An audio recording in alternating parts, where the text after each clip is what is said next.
All right. So, for the last 2 weeks, Jesus has been telling his disciples about his ministry's abrupt change of direction. All right? He is going from feeding crowds, preaching and sharing the gospel, the good news of Jesus Christ, and healing and casting out demons. He's moving from that towards suffering and death on the cross. And following Jesus appears to be getting harder and harder, and this week's gospel is no exception to that. So as I was looking at this, I want to walk through this a little bit with you. So everybody's allowed to always cheat. You're always allowed to look. I want to walk through my dilemma because I want to show you how I was taught to preach. All right, how we were instructed to read the gospel lesson and to look for two things. All right, so I'm going to need your help in identifying them. All right, so the first thing that we were supposed to look for is the trouble or the problem in the biblical story. And then we were supposed to look for and find the grace, the mercy, or God's promise in the story. And once you've got the trouble in the text and the grace in the text, then we were taught to look for and link these to where we see similar trouble in our world today and where we identify God's activity and grace in our world and lives today. All right, so 4 pages, all right, 4-page sermon. That's how we were taught. Trouble in the story, trouble in the world. Grace in the story, grace in the world. Lutherans call this reading of the Bible looking for both law and gospel. Law being God's commands, which we fall short of. Grace, God's actions, God's loving actions to set us right again. And sometimes it's easier than others. Exhibit A is Mark 9:38 through 49. So let's try out this pattern of law and gospel, trouble and grace in our text for this morning. Does anybody see or hear a place that we might find trouble in this story? Where might we hear about us falling short of our call to love God and our neighbors as ourselves? Anybody see anything?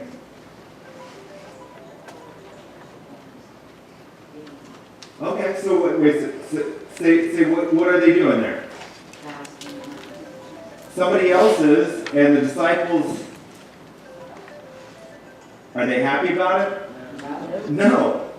All right, demons are getting cast out, and the disciples are not happy. Why? Yeah, because they're not part of the group. Those guys aren't with us. They shouldn't be doing that. They shouldn't be doing good things. What might we call that? What's that kind of emotion that we might... Jealousy, right? Yeah. So we got some jealousy there. What else we got going on in there? Any other trouble that we might see in our story?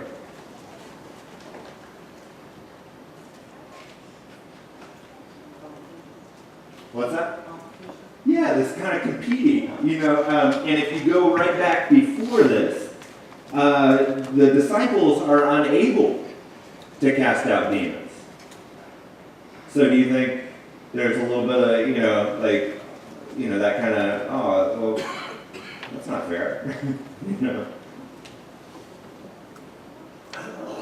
Anything else you see as far as trouble?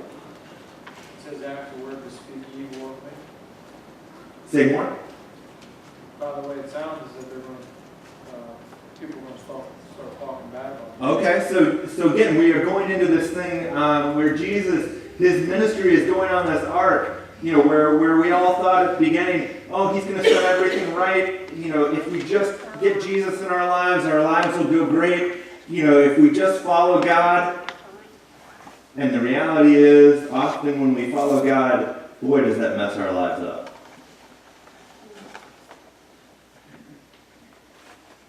What else? Anything else you see? And again, I'm not looking for anything specific. I'm just looking for your insight into what you're reading, what you're hearing.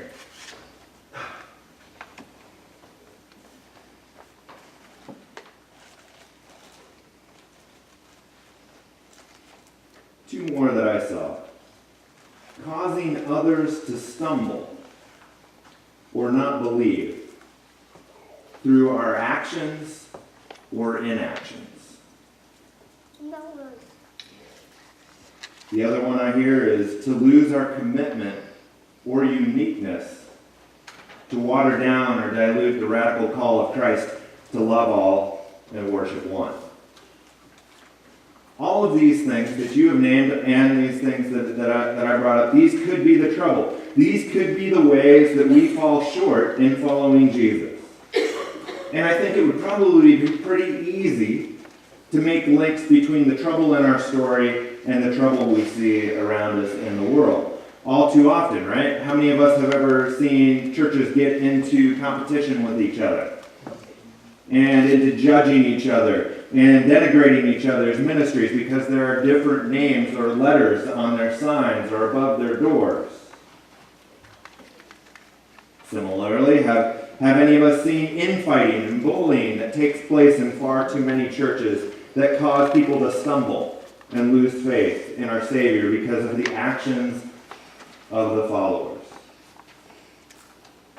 I was in Target this week and somehow wound up in a conversation about Jesus with two guys in Starbucks. And one of them said something unsettling. He might have stolen it from Gandhi. He said, "I like this Jesus just fine, and it is his followers that I can't stand." Lastly, has the church made too many concessions to Jesus' radical commitment to loving the outcast and serving the poor? Have we become too comfortable with power? Have we become too comfortable with privilege, with wealth, with military might? Have we lost our saltiness?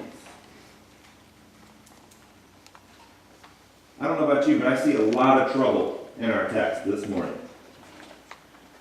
What I'm struggling with is finding the message of hope, of finding grace, of finding mercy, of promise. I mean, we are shown the many ways that we as individuals in this church fall short of Christ's example. We see clearly the ways that jealousy, greed, judgment, and other sins infect us and damage us and others dearly. What I'm not seeing is a whole lot of gospel. What is Jesus' prescription for the sin that infects us so deeply? What does Jesus say? Cut it off. Yeah, who was psyched to come to church today and lose a hand or a foot or an eye?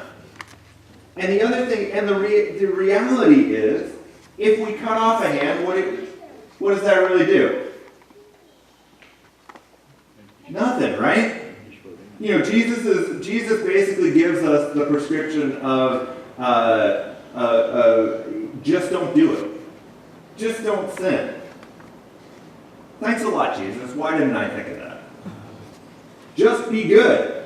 Just don't sin. Just be at peace with one another. The only other suggestion is that we get is that we might want to start lopping off or plucking out or offending or sin-causing body parts, because that is better than burning in hell. And while this image certainly drives home the deadly serious nature of sin on our relationships and our lives, I personally don't find it all that helpful. Most people that I have come in contact with, I don't know about you, are all too aware of their brokenness, are all too aware of their sinfulness, of all too aware of the ways that they fall short in their lives and disappoint and hurt those that they love. I want to tell you a story. And I've used this before in different Sunday schools, but I'm going to let you in on a trick, so don't fall for normally I don't. It doesn't backfire like this. So my last call, I was teaching high school Sunday school, and one of my lead-ins in talking about sin and talking about mistakes and talking about God's grace, etc., is to say to the group of people, today we're going to share one of the worst things we've ever done in our lives. Who wants to go first? And what usually happens? Everybody sits there like this.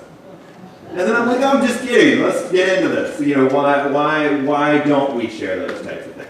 All right?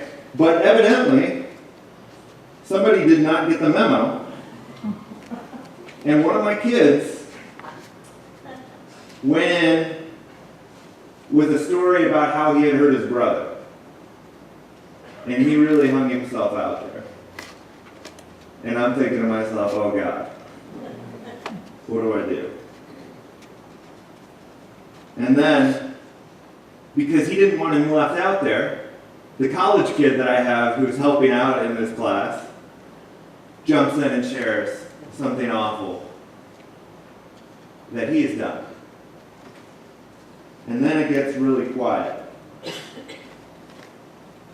And then their pastor couldn't leave them out there alone in their confession of vulnerability and guilt. So I told a story. And as a pastor, you have to measure the stories that you tell about what you've done wrong. You make sure that it's bad, but it's not too bad, right? So I told a story about my first high school girlfriend and how I broke up with her, and how I broke up with her in a very public place, in a really embarrassing way that was really hurtful to her. And this little ninth grade girl in my class said, "Pastor, you were like that?" And I said, "No, I am like that. I try and I try, but I continue to act and speak in self-centered ways. I am a sinner. What hope do I have this morning, Jesus?" And perhaps this is where Jesus is trying to take his disciples, trying to take me, you, and the entire world this morning with this over-the-top, hyperbolic suggestion about cutting off hands and feet to stop sinning. I don't know about you, but I could be a stump and still be sinning against God and my neighbor. Again, what hope do I have to save myself from the dumpster fire of my sin? None. I have no hope. There is no hope if it is up to me. I am a sinner. Through and through. Even when I do good things, I think to myself, Jesus, do you see how good I am? What a good guy I am. The good news, the grace, the hope comes in knowing what comes after this short portion of our story from this morning. Do the disciples get better in Mark's gospel? Do they suddenly, I got it, Jesus. You want us to care for little kids? Got it. You want us to take care of people? Got it. No, the disciples get worse. They block children from coming near Jesus. They try to keep a blind man from receiving healing. They betray Jesus. They deny knowing him, and all abandon him to suffer death alone on the cross. And yet, Jesus still dies and rises, then seeks out and commissions this bunch of self-centered sinners to be his church. This is why I love Mark. If Jesus can love and be interested in a bunch of abject failures like his disciples, he might just be able to do something with a sinner like me. And this is the gospel. This is the grace. This is the hope for the disciples, for you, me, and our entire world this morning. The cross of Christ is bigger than our worst mistakes. We can't stop sinning. But with Easter, we are invited to try again, to live again, to love again. And you are living out this grace here and now.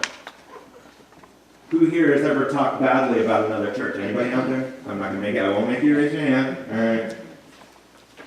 And yet, we have launched a leadership project that we have affected over 70 lives now. And we're working with Baptists and Pentecostals. Have we said racist, homophobic, sexist, and other derogatory things? Have we ever shared those kinds of jokes? Each time we reject this now. We confront these lies and we welcome all people with dignity and respect. That's how we live into Easter. How many of us have ever been tempted to put ourselves first? To say, well, I'm going to worry about the people I know. I'm going to worry about the people who are like me. I'm going to worry about the people who are in the same political party, the people that have the same nationality as me. When you give to the Lutheran Church, we give to the Lutheran Disaster Response. We give to ELCA World Hunger. And do you know where that money goes? All over the world. All over the country. It goes to Christians, Muslims, Buddhists, Hindus, atheists. We can do all these things and more because we know the end of the gospel story. And we know where it ends. We know that it ends in grace. We, you and me, are forgiven to try again, to love again, to share again. Not because we are good, but because God is good. Thanks be to God, and amen.